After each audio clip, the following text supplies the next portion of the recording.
que dá em abundância. Vamos ler o texto? Marcos capítulo 12. Marcos capítulo 12, a partir do verso 41.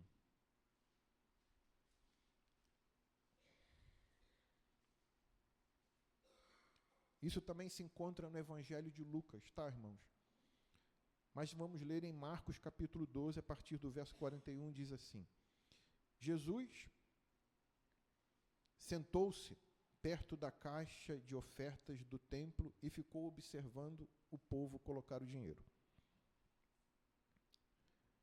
Novamente, eu estou lendo na Nova Versão Transformadora. Jesus sentou-se perto da caixa de oferta do templo e ficou observando o povo colocar o dinheiro. Muitos ricos contribuíam com grandes quantias. Então veio uma viúva pobre e colocou 2 pequenas moedas.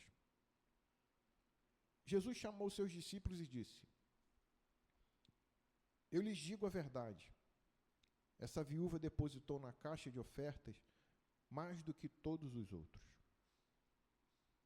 Eles deram uma parte do que lhe sobrava, mas ela, em sua pobreza, deu tudo o que tinha. Pai Santo, eu oro para que o Senhor nos ensine esses princípios que o Senhor queria ensinar aos discípulos ao chamá-los para revelar aquilo que eles estavam assistindo. Nós temos a Tua palavra, a palavra que foi compartilhada aos 12 que o Senhor chamou. Nós as temos na mesma intensidade e poder que foram liberadas sobre a vida dos 12. Nós temos este privilégio de recebê-la em nossas vidas. Queremos, como discípulos do Senhor, aprendermos essas verdades e aplicá-las em nossa vida. E eu oro ao Senhor para que o Teu Espírito Santo possa nos ministrar. Senhor, não é pelo conhecimento do homem, não é pela sua força, mas é pelo Teu Espírito. Que o Senhor cresça e eu diminua. Em nome de Jesus, Pai. Amém.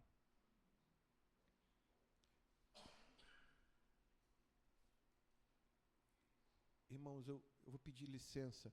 Essa semana eu tive uma crise de sinusite. Eu ainda estou tomando antibiótico e eu tenho que tomar. Me perdoe. Só um minutinho.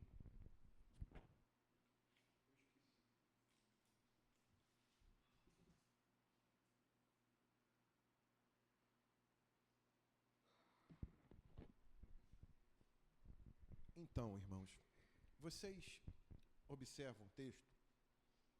Eu acho muito interessante o jeito de Jesus ensinar.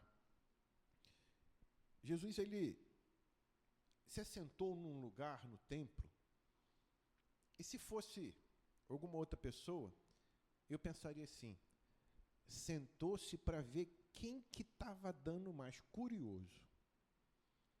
Mas a gente sabe que Jesus não é curioso, porque ele conhece a intenção do coração. Foi assim com Simão, quando Simão vê uma mulher lavando os pés de Jesus, beijando, enxugando o cabelo. Simão pensa, se ele soubesse, fosse profeta, saberia quem é ela. Jesus, mas no entanto, discerniu o coração de Simão. Jesus se sentou-se perto da caixa do templo e ficou observando o povo colocar o dinheiro. E ele notou uma coisa: muitos ricos, pessoas com grandes condições, contribuíam com grandes quantias. E a gente pode pensar assim, olha, que coisa tremenda, que fé, olha como eles contribuem para a obra de Deus. Não seria razoável a gente pensar assim? seria razoável se a gente parasse o texto aí. A nossa mente provavelmente nos levaria a esse pensamento. Mas Jesus continuou observando. E veio uma viúva pobre e colocou 2 moedas pequenas. Em algumas traduções, como a Ara, vai ter uma definição do nome dessas moedas, que se diz que essas moedas custavam 1/4 e não há um resultado certo. Alguns falam 1/4, uns falam 1/8 e uns vão até mais, de uma dracma, de um denário, que representa um dia de trabalho. Então, aquela moedinha representava mais ou menos 1/5 de um dia de trabalho. As 2 moedinhas. E Jesus viu aquilo. Agora, Jesus, ele tem que preparar 12 homens.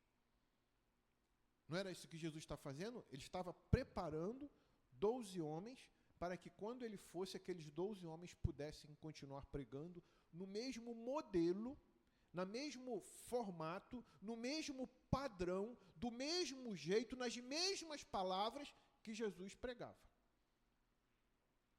Do mesmo jeito. É isso que o Senhor está formando nos seus discípulos. E ele chama os discípulos, vem cá, eu quero compartilhar com vocês uma coisa. Você está vendo ali? Observa ali. E ele fala assim, eu lhes digo a verdade. Essa viúva depositou na caixa de oferta mais do que todos os outros. Espera aí. Como é que é essa matemática? Ela dá um dinheiro que representa 1/5 de um dia de trabalho. Vamos colocar assim, vamos colocar só como base isso. Não vamos pensar na flutuação do que os comentaristas dizem. Se supondo, amados, que um dia de trabalho custa R$100, quanto custaria 1/5? Seria R$20. Tá certo? Então, o que ela estava depositando, pensando assim, seria R$20. E os outros davam grande soma. A matemática de Jesus é diferente da nossa matemática. E me perdoe a minha ousadia, principalmente os irmãos que nos visitam, eu em falar essas coisas. E é diferente também da matemática que tem sido anunciada nos dias de hoje em muitas igrejas. Porque a matemática do reino, o pouco para o Senhor representa muito. E na matemática do reino, o muito para o Senhor não vale nada. Isso é muito doido, não é, irmãos? Isso assim, matematicamente, não fecha essas contas. Mas no reino também tem uma outra coisa. No reino, para ganhar, você tem que perder. No reino, para ser o maior, você tem que ser o menor. Na verdade, no reino, ele é contrário aos princípios do mundo. É aqueles peixinhos que navegam na contramão do mundo. E Jesus estava dando esse exemplo para os discípulos de forma que eles podiam ver, para eles entenderem, compreenderem que a oferta não consiste no quanto você dá. E, amados, a oferta aqui mencionada tem a ver com dinheiro. Entendam, essa oferta do que Jesus está testemunhando ali, vivenciando com seus discípulos, tem a ver com dinheiro. Só que a palavra oferta, ela surge no Antigo Testamento, porque era um povo que vivia à luz da agricultura, da pecuária. Então, o que o povo ofertava? Eles ofertavam da sua subsistência. Eles plantavam milho, eles ofertavam milho. Eles plantavam cominho, hortelã, eles ofertavam do cominho do hortelã. Eles criavam ovelha, eles ofertavam da ovelha. Então, eles ofertavam da sua comida, da sua subsistência. Essa senhora, essa palavra oferta, no que ela estava agora, o povo evoluiu com recursos financeiros, ela estava ofertando. A palavra diz que ela era pobre, era viúva, já coloca ela numa classe social inferior, dependente. Mas o texto diz ainda que ela era pobre, além de viúva, era pobre. Mas na pobreza dela, amados, ela deu tudo. Então, para o reino de Deus, na visão de Deus, naquilo que foi apresentado, e ela apresentou aquela oferta não a homens. Ela apresentou aquela oferta não a sacerdotes para ser vista. Ela não apresentou aquela oferta em troca de bênção. Ela apresentou aquela oferta para o Senhor. Porque ela entregou tudo o que tinha. E o Senhor Jesus falou assim, olha, entenda isso daí.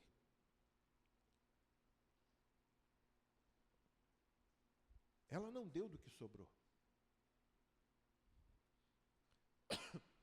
Ela não deu do que sobrou. Ela não deu de algo que não custou nada. Ela deu de algo que custou tudo, irmãos. Um princípio que a gente precisa aprender,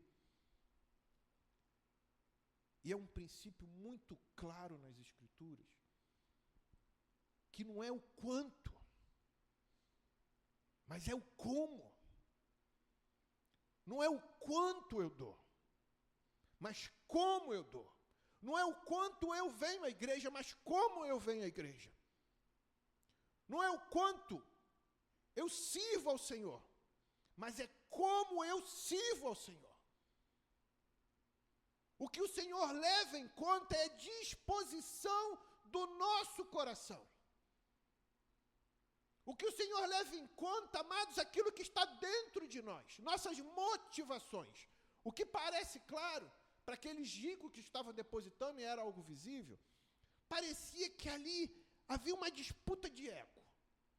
Algo para ser visto, algo para ser reconhecido pelos homens e pela liderança do templo. Porque Jesus olha aquilo, está fazendo certo, de forma errada. Aos olhos de Deus, não vale nada.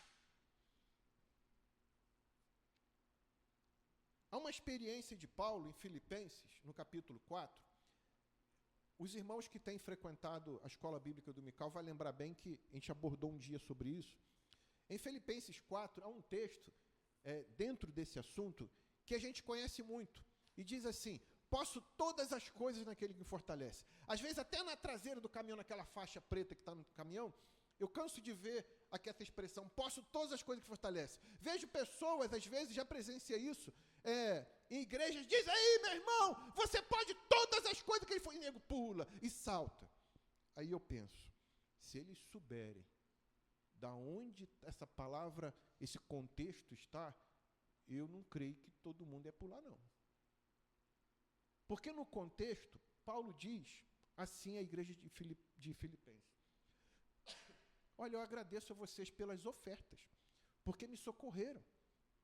Nem quando eu estava na Macedônia houve socorro, mas vocês me socorreram. Olha, eu já tenho, olha bem o coração de alguém que é servo do Senhor, e o foco dele não é o dinheiro. O foco dele são vidas. E o foco da igreja tem que ser vidas, irmãos. Nós precisamos de recursos, mas é por causa de vidas. Paulo diz à igreja, já tenho o suficiente, e tenho abundância, mas olha, eu quero deixar para vocês uma coisa clara. Olha, eu aprendi tanto a padecer necessidades, como a ter fartura. Eu aprendi em algumas traduções, tanto a ser humilhado, quanto a ser honrado. Muitas traduções não aparece isso. Eu aprendi que eu posso todas as coisas naquele que me fortalece, independente da situação que eu estou vivendo. Seja na nudez, seja na fartura, olha, não me importa. Eu aprendi que eu posso todas as coisas que fortalecem. Podemos nós dizer agora, Vamos dizer junto, posso todos e cuide fortalece? Quem quer ser ensinado na nudez, na escassez, na fome? Desafiador, irmãos. Tem a ver com fé. Tem a ver com fé. Tem a ver com permanência. Tem a ver com continuidade. Tem a ver com a presença do Senhor. Tem a ver com o alinhamento do Senhor. Tem a ver com a obediência ao Senhor e à sua vontade. Não é banalização. O Evangelho de Cristo não é banalização. Estão trocando o Evangelho de Cristo por dinheiro, irmãos. E ele continua dizendo, olha, mas eu vou deixar claro para vocês, a oferta que vocês deram, isso vai estar em Filipenses capítulo 4, verso 18.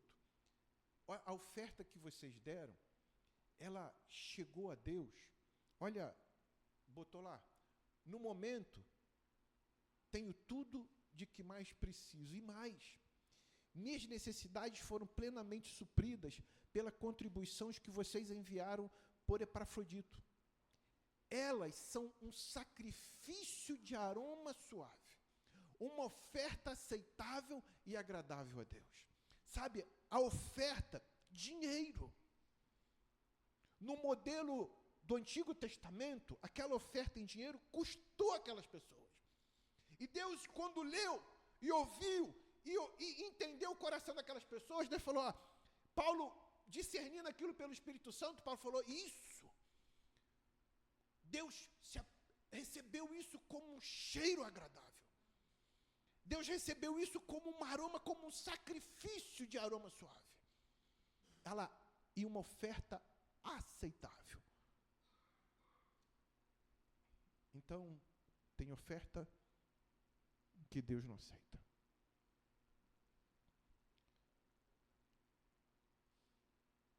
Davi, em 1 Samuel 24, isso porque Davi aprontou lá com Deus e quis fazer um censo, e Deus levantou uma praga lá e tal, mas Davi, quando chega numa era, ele vê o homem arando e os bois. E Davi pede, fala, olha, eu quero comprar aqui para construir um lugar de oferta. O homem não toma, Davi, que é seu. Em 1 Samuel 24, Davi fala, 24. 1 Samuel 24, versículo 24. Na minha Bíblia tem.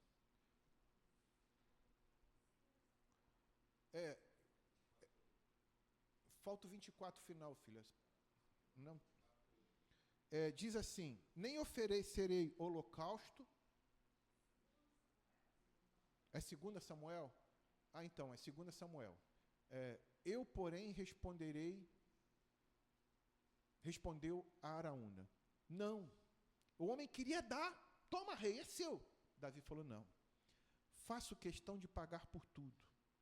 Não apresentarei ao Senhor, meu Deus, holocausto que nada me custaram. Então, Davi pagou 50 passas de prata pela eira e pelos bois. Amados, o ponto que eu quero chegar é o quanto temos ofertado ao Senhor. Nós temos ofertado aquilo que não custa nada? Quanto você oferta do seu tempo ao Senhor?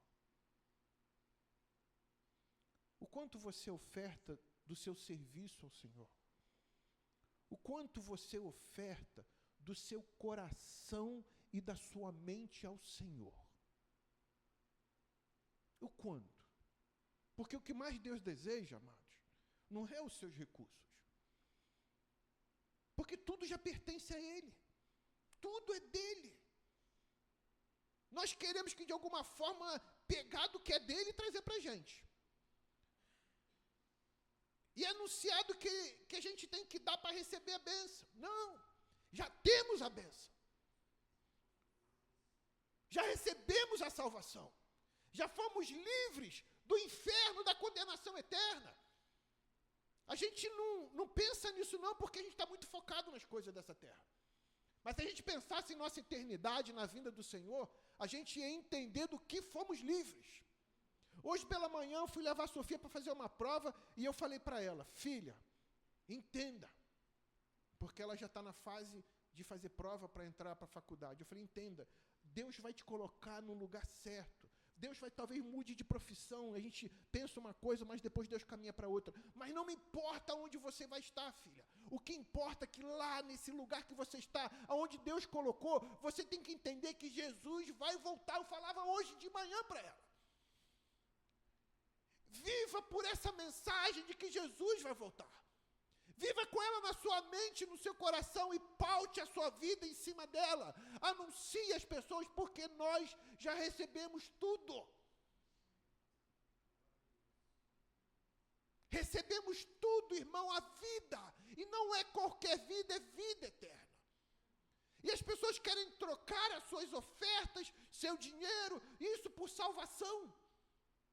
Como se a salvação fosse comprada. Aquela viúva, talvez aquelas moedas dependessem da comida dela daquele dia. A palavra diz do que ela deu de tudo o que tinha. A palavra está colocando tudo. A palavra está dizendo que ela não tinha mais nada. E nós queremos negociar com Deus. O modelo de Deus, amados, não é uma parte. Deus não aceita qualquer coisa. E, na verdade, Ele não precisa de nada. Ele já tem tudo.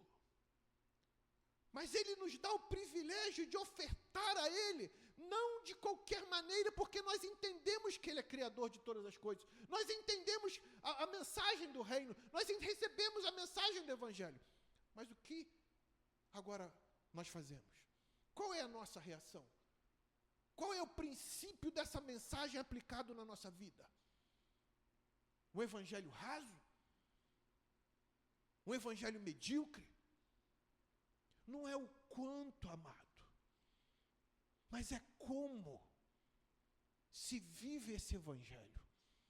Lá fora, no dia a dia, nos relacionamentos, no testemunho, na vida. É isso. Um outro texto de sacrifício, porque o evangelho, amados, apresentado por Jesus e vivido por essa senhora, que certamente na eternidade a gente pode conhecê-lo, é um evangelho radical.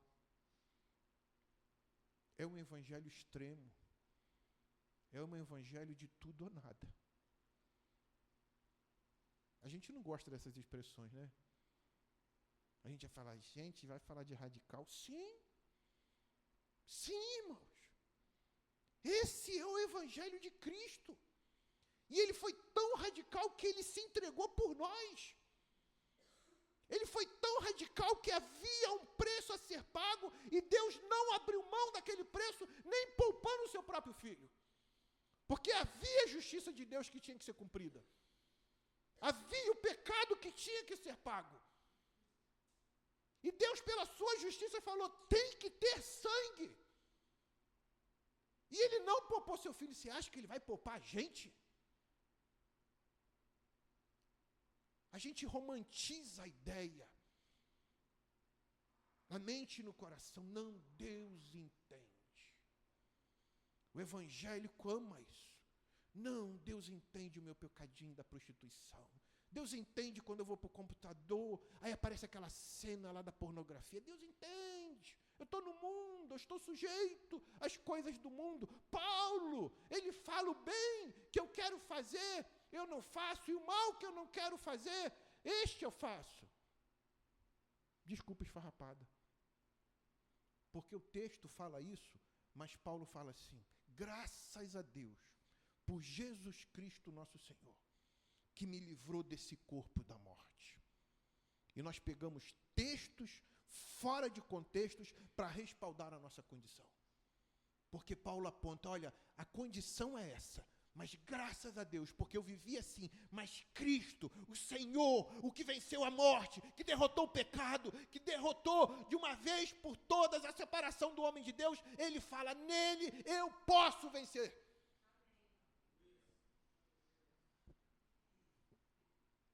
Essa viúva entendeu, irmãos. Enquanto os outros davam de uma parte que sobrava,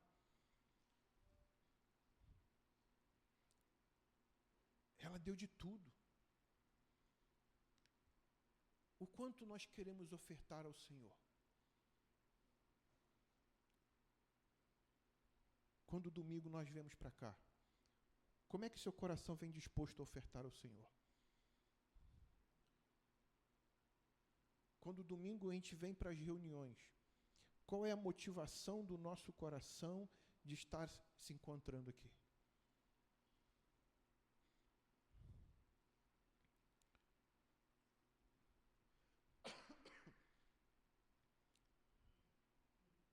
Porque Deus avalia essas coisas. Aí eu vou porque não tem nada para fazer. Hoje passa a novela. Ah, eu já vi essa série. Eu vou para lá. Vou lá, bato um papo lá, brinco, rio com meus irmãos. Nós aprendemos errado, irmãos. O modelo que o Senhor fala é disposição do nosso coração. E o nosso coração, segundo o profeta Jeremias, ele fala de que ele é mais enganoso do que todas as coisas.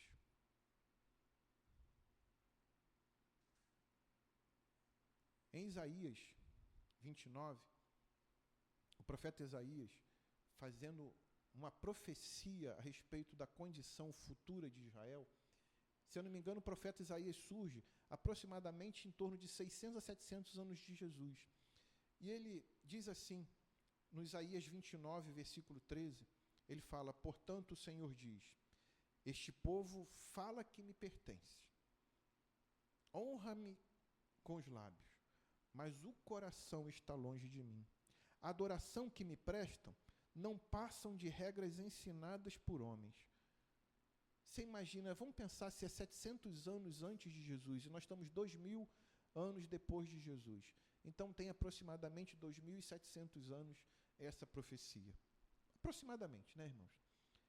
Mas não parece que isso não é uma coisa atual para os nossos dias? Que interessante, né? E a gente conhece essa profecia. A gente sabe dela.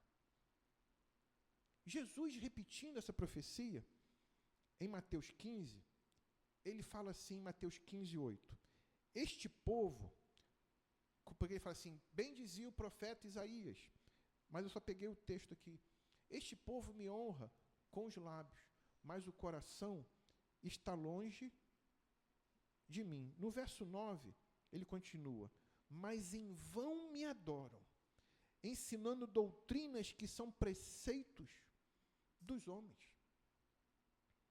Então, Jesus pegou a profecia de Isaías e ensinou e confrontou os religiosos com a profecia dita há 700 anos antes.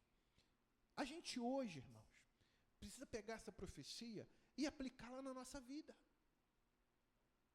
Porque servir a Deus com os lábios, servir a Deus com frequentador de igreja, servir a Deus com, dizendo, sou dizimista, ou sou membro de uma igreja, ou sou batizado, eu vou usar as palavras de João Batista dizendo, olha, vocês estão se garantindo que são filhos de Abraão? Lucas capítulo 3, pois bem, destas pedras, Deus pode suscitar filhos a Abraão. Eu quero dizer, irmãos, vou usar o texto de forma figurada, dessas cadeiras, Deus pode levantar filhos para si. Porque se o modelo é se garantir em atos religiosos sem a disposição de coração, irmãos, não vale nada. Não sou eu que estou dizendo. São as Escrituras que apontam. É disposição do coração de servi-lo. É disposição do coração de disposição do coração de dar a outra face. É disposição do coração de orar por aquele que te persegue, por aquele que fala mal de você, por aquele que te injuria. É disposição do coração de fazer o bem àquele que te faz mal. Isso revela o caráter do reino, irmão. E isso lhe custa. Isso é oferta agradável a Deus, porque vai lhe custar muito. Vai custar a sua mente, vai custar o seu coração, vai custar a sua justiça própria, vai custar os seus anseios, vai custar suas entranhas, porque isso vai latejar dentro de você.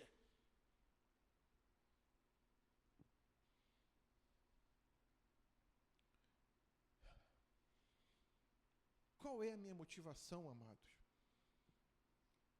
Qual é? Qual era a motivação daqueles homens ricos que ofertavam grandes somas de dinheiro? Olha, eles eram tão ricos que davam do que sobrava. Qual é a motivação? Em 1 Coríntios, capítulo 3, no verso 10,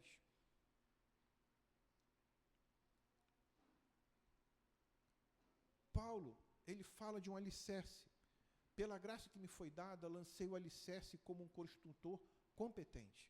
Nós sabemos que esse alicerce é Cristo, e agora outros estão construindo sobre ele. Mas olha a atenção que ele chama.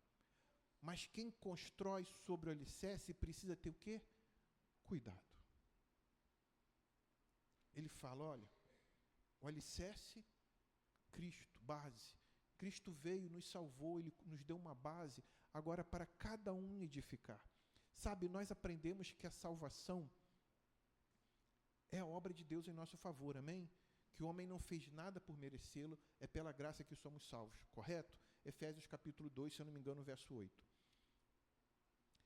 Mas agora, olha que interessante, ele está falando que vê, mas quem constrói sobre o alicerce precisa ter cuidado. Agora tem uma contrapartida. Eu fui salvo. Fui resgatado pela obra de Cristo, o alicerce, a base. Mas agora eu preciso construir a nossa vida. A partir daquilo que recebemos. Recebemos vida em Cristo? Construamos a partir dessa vida que Cristo. Um outro exemplo, Mateus capítulo 7. Olha, aqueles que ouvem estas minhas palavras, edifica a sua casa sobre a rocha. Rocha, Cristo. Mas há aqueles que ouvem e constroem sobre a areia. A gente sabe que a casa vai ruir. Mas agora nós estamos construindo sobre Cristo. Todos nós, graças a Deus, recebemos a palavra do Senhor e nós estamos edificando sobre a rocha. Amém? Amém? Tá, então vamos partir desse princípio que todos nós somos ouvintes atentos e estamos construindo sobre a rocha. Glória a Deus por isso. Mas agora ele está dizendo que nessa construção existe um risco, irmãos. Existe um risco de construir de qualquer forma, sem zelo, sem cuidado, sem atenção, porque ele continua. Vai para o versículo, deixa eu me achar, vai para o versículo 12. Aquele que constrói sobre alicerce podem usar vários materiais. E olha a discrepância desses materiais. Ouro, prata e pedras preciosas. Coisa linda, né, irmãos? Olha, a palavra está usando materiais ali na construção que eu e você estamos edificando para o Senhor como templo do Espírito Santo. Nós somos o templo. Nós somos a habitação de Deus, o lugar de morada. Aí o Senhor está dizendo, através de Paulo, olha, que material lindo vocês são para Deus. Vocês são prata, pedras preciosas e ouro. Ouro, prata e pedra. Que coisa linda. Mas Paulo, ele sempre tem que dar o torque. Ele tem que ajustar as coisas. Ele estava inspirado pelo Espírito Santo. Ele conhecia o coração dos homens. E ele fala assim, olha outros materiais aí. Olha a diferenciação. Madeira, feno e palha. Dá para construir uma casa com madeira? Dá. Dá para construir uma casa com feno? Dá. O pessoal faz casa de estuque. Misturado, faz aquela palhada, aquele telhado, dá. Dá para construir. uma chopana, alguma coisa desse tipo aí. Mas existe um momento que a nossa obra, ela vai passar por um processo, irmão. Essa obra, ela tem um processo. Pode seguir, por favor, o texto? Olha o que diz. No dia do juízo, porém, o fogo revelará que tipo de obra cada construtor realizou. Está falando da nossa vida, irmão. Que tipo de obra nós ofertamos ao Senhor? Que tipo de material a nossa vida foi apresentado a Deus? Que tipo de obra cada construtor realizou? Olha, e o fogo mostrará se a obra tem algum valor. Isso te choca?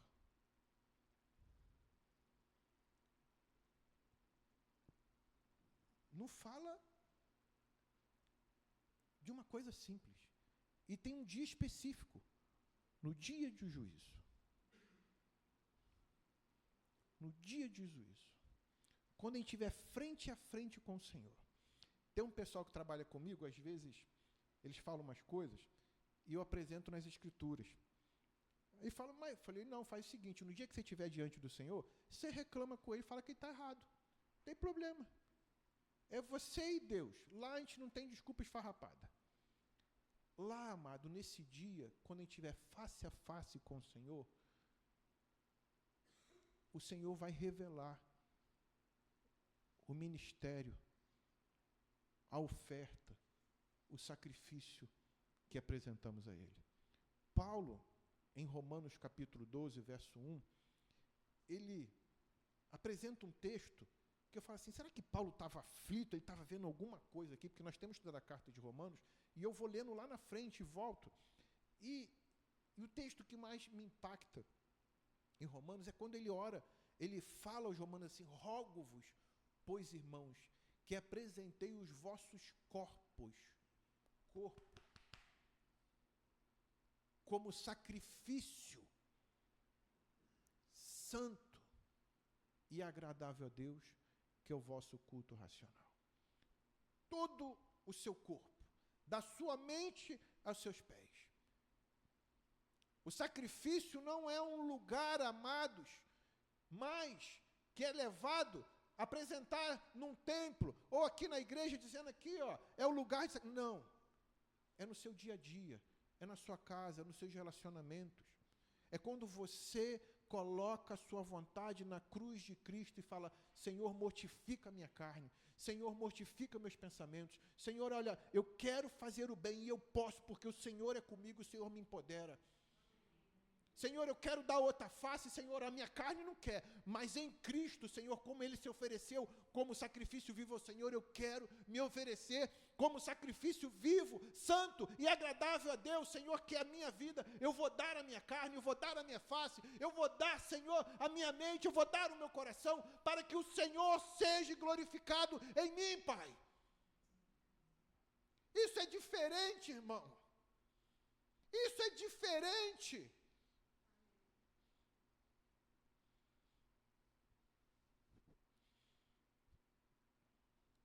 Quando será que a gente vai aprender essas coisas?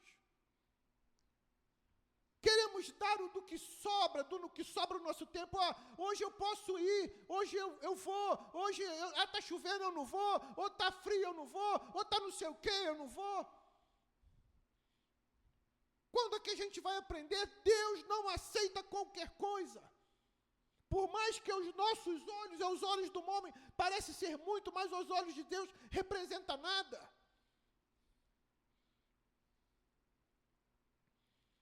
Porque sacrificar ao Senhor custa muito, irmãos. Custa tudo. Não custa alguma coisa, custa tudo. E a gente não quer isso. A nossa carne não quer. Sejamos sinceros. Vamos ser honestos diante do Senhor. Nós não queremos isso. O pecado, ele nos agrada. Ele massageia o nosso ego. Ele nos coloca para cima. Ele satisfaz a nossa carne.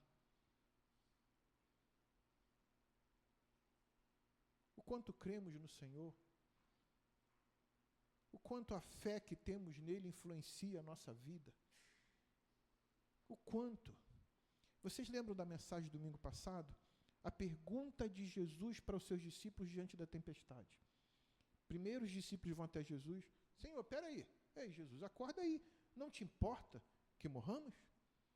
Depois a segunda pergunta de Jesus para seus discípulos é a pergunta que a gente precisa responder para o Senhor. A pergunta é: aonde está a sua fé? O quanto essa fé te influencia, irmão? O quanto essa fé rege a sua mente e o seu coração? O quanto essa fé tem influenciado a vida dos filhos, a vida da família, a vida dos vizinhos? O quanto essa fé influencia no trabalho? O quanto? O quanto, irmão? Que fé é essa que não tem vida? Que fé é essa que Deus olha a nossa fé e fala, não presta? Me perdoem a palavra, porque a palavra diz em Hebreus capítulo 12, verso 6, Hebreus 11, verso 6, dizendo, sem fé é impossível. O texto coloca, em qualquer versão que você for ler, coloca da impossibilidade de agradar a Deus sem o requisito de uma fé viva, irmão.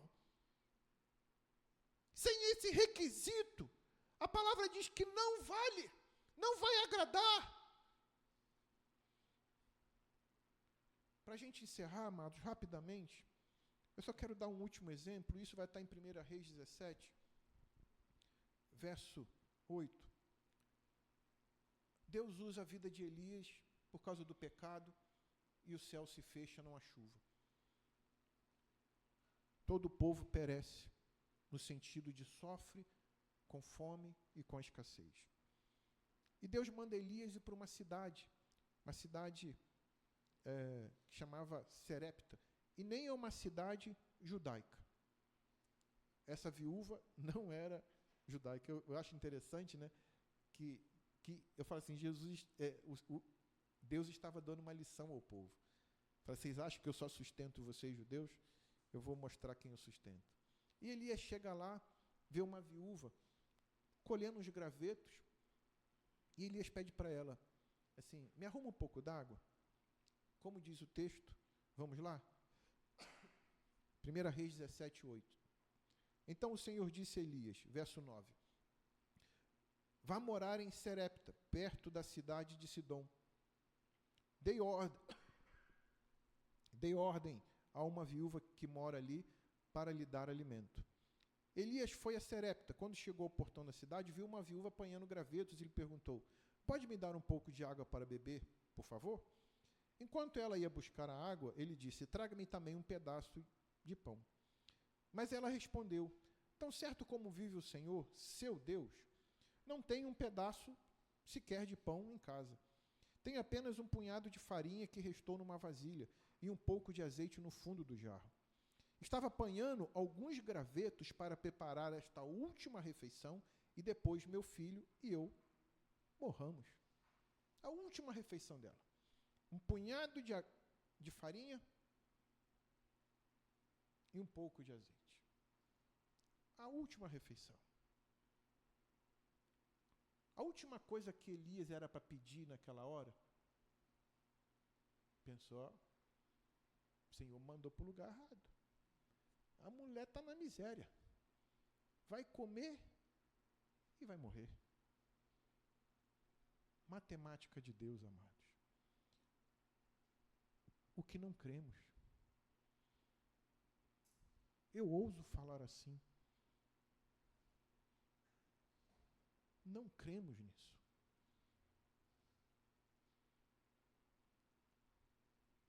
Cremos num Deus histórico. Cremos na religião. mas nesse Deus provedor que vai se importar comigo. Sabe, quando eu falo isso, eu fui um. Porque quando eu, aborrecido, não queria saber nada de Deus, e Deus envia uma pessoa para falar comigo, eu vim aqui porque Deus mandou, eu falei, é louco, e realmente é. Eu falei, é louco. O que Deus quer comigo? Ele fala, Deus vai começar um trabalho na tua vida. Eu falei, quer saber disso não, irmão, só vamos para lá. Aquilo, para mim, era impossível, irmãos. E Deus começou, eu aqui, né? Vocês têm que culpar Deus se eu estou aqui, não tenho, isso é com Ele. E conheci um Deus de perto, um Deus sustentador. Essa viúva, e é interessante que ela é desafiada, porque ela virou para Elias e falou assim, olha, tão certo como vive o Senhor, o seu Deus. Era o Deus de Elias, não era dela. Ela era uma estrangeira, tão como certo como vive o Senhor, o seu Deus não era dela. A partir daquele momento passou a ser. Elias vira para ela e fala assim, olha, verso 13. Elias, porém, disse, o texto que nós lemos de Davi. Não tenha medo. Amado, não tenha medo. Lança fora todo medo. Deus tem cuidado de você. Não tenha medo. Oferte ao Senhor. Ouse ofertar ao Senhor. Deus vai cuidar de você. Oferte a sua vida. Oferte a sua finança, sim. Em gratidão, não esperando nada em troca.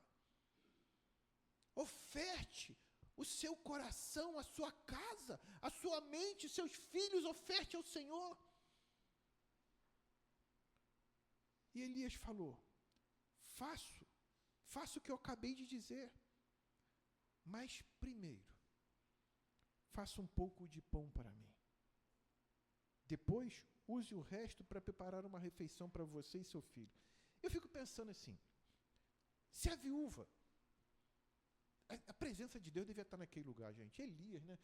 Que eu fiquei pensando, se eu fosse a viúva, rapaz, tu é mesquinho, cara. Tu manda preparar primeiro para você e deixa eu e meu filho passar. Tu é mesquinho. Você devia pensar em mim como viúva e com meu filho. Mas tu manda ainda.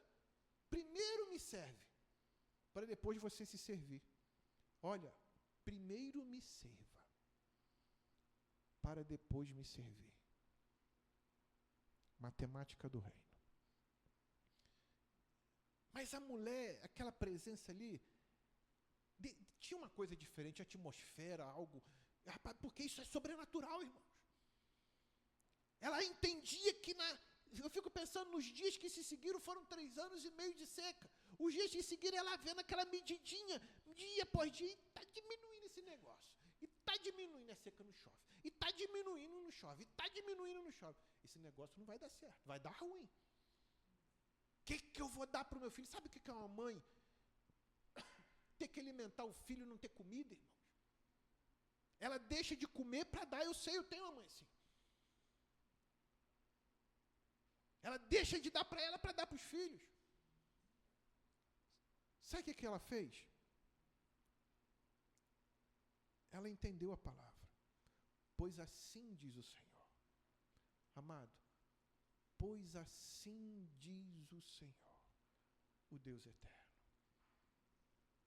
Sempre haverá farinha na vasilha e azeite no jarro, até o dia em que o Senhor enviar a chuva.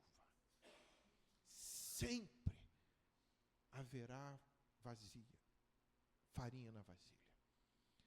Sabe por quê? Porque ela ousou crer na palavra de Deus. E quando a gente ousa a crer na palavra de Deus, quando a gente recebe essa palavra, se apropria nela, se apoia nela, vive por ela, a palavra de Deus é cumprida na risca, na íntegra, com seu poder e sua fidelidade sobre a vida dos filhos de Deus, irmãos. Mas nós precisamos ousar crer nesta palavra. Davi diz, olha, já fui novo, e hoje eu sou velho, mas jamais vi um justo desamparado, nem a sua descendência a mendigar o pão. E eu não estou falando isso como troca, irmãos. Não vou lhe pedir nada, eu estou falando da sua vida.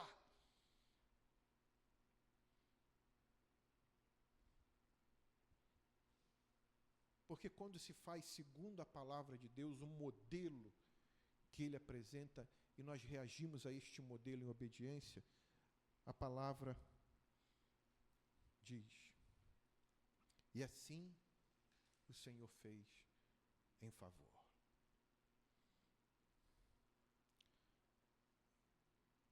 Sabe o ponto central da história dessa viúva pobre e dos ricos?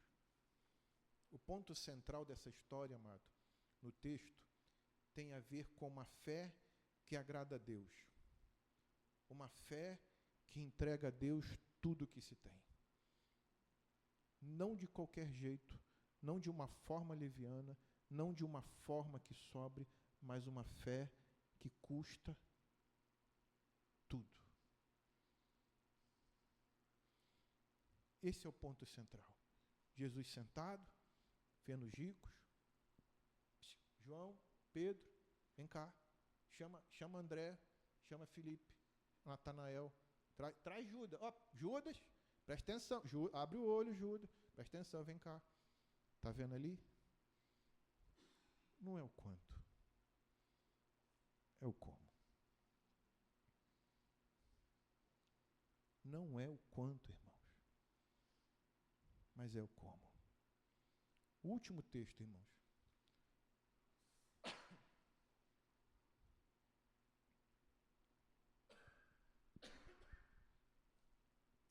Perdão, irmãos.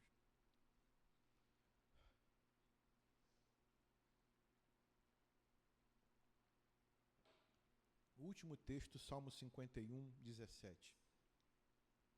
Davi entendia o que Deus ansiava de nós, ansiava dele. E Davi escreve: o sacrifício agradável a Deus é o espírito quebrantado. Coração quebrantado e contrito não o desprezará, ó Deus. Bota o 16, por favor. Olha bem o que está escrito no 16. Tu não desejas sacrifícios. Do contrário, eu os ofereceria. Também não queres holocaustos. Está falando, amados, de você ofertar a Deus sacrifícios, bezerros, ovelhas, novilhos. Ele está falando de bens materiais. Olha o que ele está desejando da gente. O sacrifício que desejas é um espírito quebrantado. Não rejeitará um coração humilde e arrependido.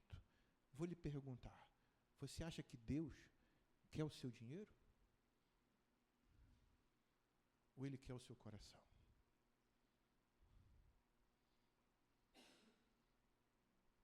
E o nosso coração, amados, custa tudo. Ser um lugar do trono de Deus custa tudo. Custa o seu eu, custa a crucificação da velha natureza. Tem a ver com cruz. Vai custar. Que o Senhor nos abençoe, que Ele possa falar mais ao nosso coração durante essa semana, que Ele possa ministrar a todos, em nome de Jesus. Coloque-se em pé para a gente orar, nós vamos ter um momento de celebração.